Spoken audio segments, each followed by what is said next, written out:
Hello and thanks for joining us on Punters Inside Run. This is our drive-through version, we call it. Mick Sharkie joins me as always. Mick, you must be in some sort of remote island somewhere, living in a castle, given the winners you've been tipping. Eagle Lion, please.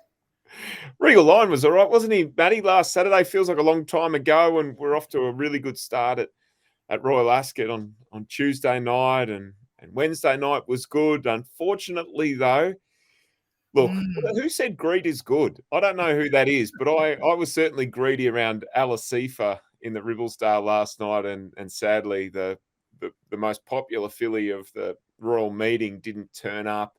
Tough run at her first time at 2,400 and was below her best. We'll have to wait and see her at her excellent best another day, Matty. But look, that's behind us now. Let's look forward to more winners this Saturday.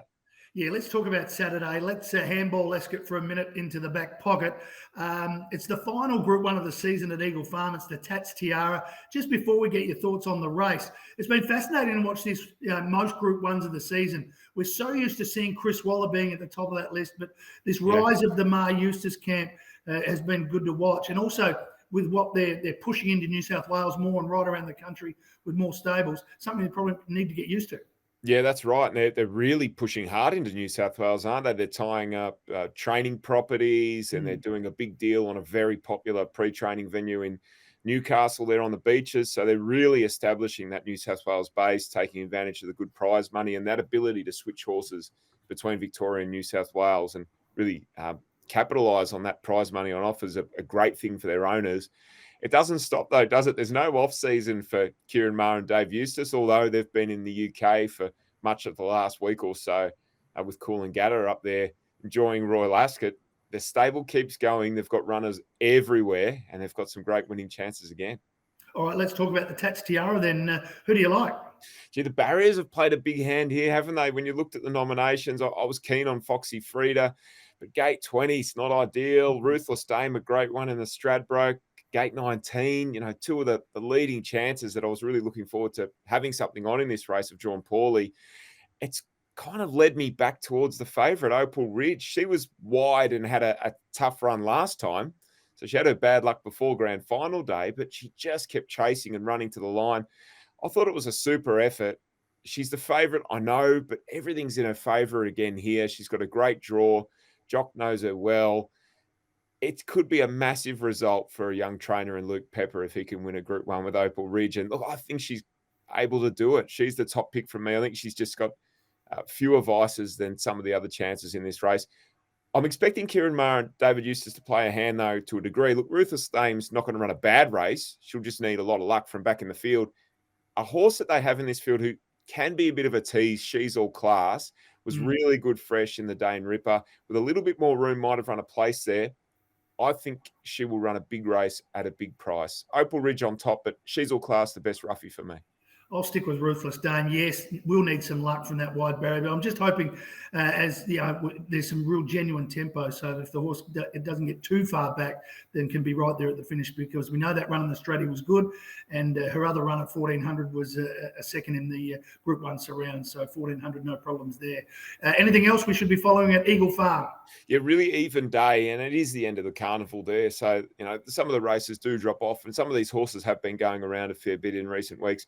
In race 5, number 2, Character, I think we've got a good each-way play. Hard to beat. Just didn't get the right run last time, but go back 2 starts to Doomben, and he won a really similar race to this.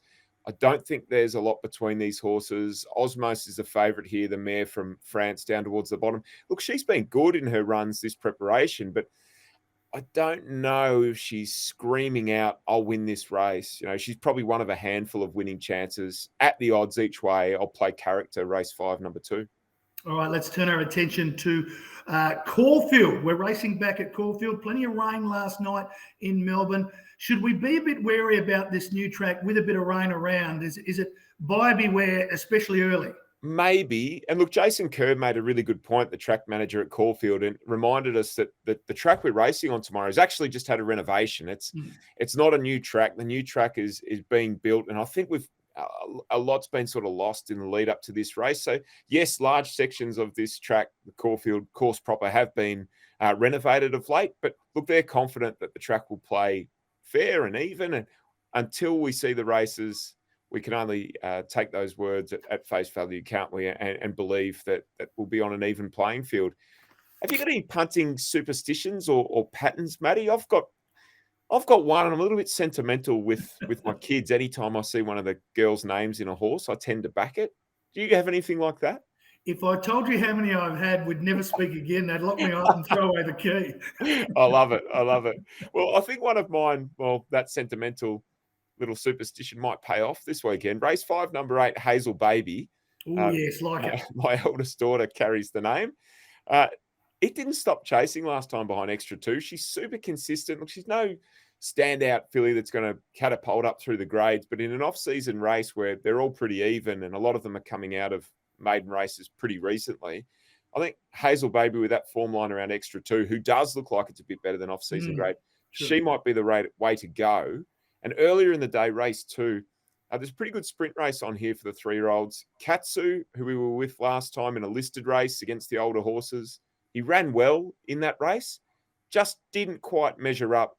I still think, though, in a race which is basically benchmark 70 standard away from him, he's good enough to go and carry the 60 kilos and get the job done. So that'd be my 2 bets at Caulfield. Race 5, number 8, Hazel Baby. Race 2, number 1, Katsu. Yeah, I'm with Hazel Baby as my second best, but my best is actually in the first race, Outback Miss. Yeah. Maybe get the best use of this track to come at the start of the day, but a really good win at Bendigo. Yes, this is a tough assignment, but won by about 3 lengths and still, I think, had something in hand. So I think Outback Miss might be a progressive horse. That's race 1, number 10. All right, Shark, anything else we're backing? I think that's got us covered, Matty. I think just a 2-state focus this weekend. Yes, and no horses that are number 1 that start with double B and finish 4th of their first start. But that's a story for another day. Mate, good luck, and we'll keep an eye out also for your thoughts on the final 2 days at Ascot, but we'll talk soon. Absolutely. Let's hope we go out on a winning note at Ascot. Punters Inside Run, a couple of tips there from the Shark. Good luck. What's gambling really costing you? For free and confidential support, call the number on the screen or visit the website.